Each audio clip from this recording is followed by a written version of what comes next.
It was a request made by City Council just a month ago, asking the federal government to consider a handgun ban in Toronto. Well, now the Prime Minister is asking one of his cabinet ministers to look into it, and the move is garnering mixed reaction.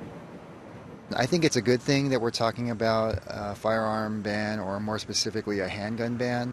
Even in Canada, the statistics show that over 60% of the firearm-related deaths are committed with handguns.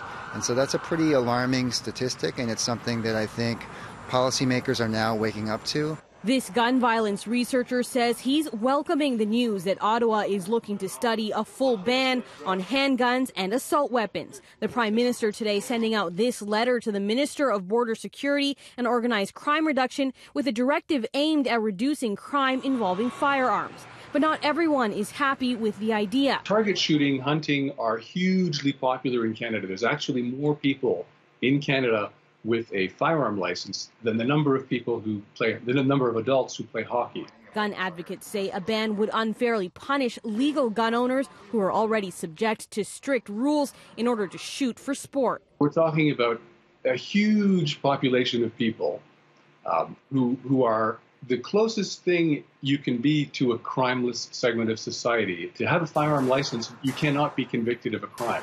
People with firearm licenses are safe, are responsible.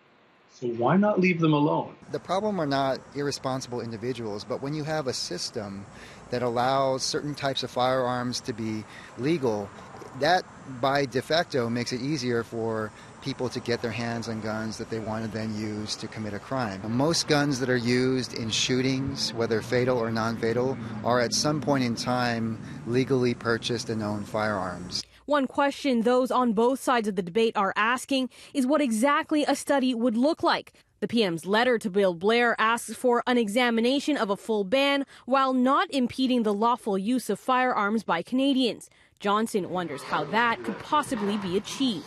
How do you study a full ban without impeding the lawful use? Studying a full ban means taking firearms away, confiscating them, or somehow getting them out of the hands of people with a license, because firearms already are fully banned to anybody who doesn't have a license. For Lee, it's a question about how the feds will conduct a study without actually testing out a ban and measuring its effects over a number of years. You have to have a before and after comparison, and even that is not a perfect way to really measure the efficacy of, a gun control ban or a handgun ban for that matter. There are many different things that affect gun violence rates, some of which are, the economy changing, some of which are, local conflicts between street gangs.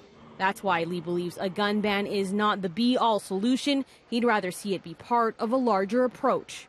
It would include building programs for at-risk youth. It would include mentoring programs, violence interrupters. Now, last month, City Council did pass a number of other items aimed at reducing gun violence, including increasing the funding to the youth equity strategy, implementing a gun amnesty buyback program, and investigating gun clubs and shooting ranges in the city to see if they are operating legally.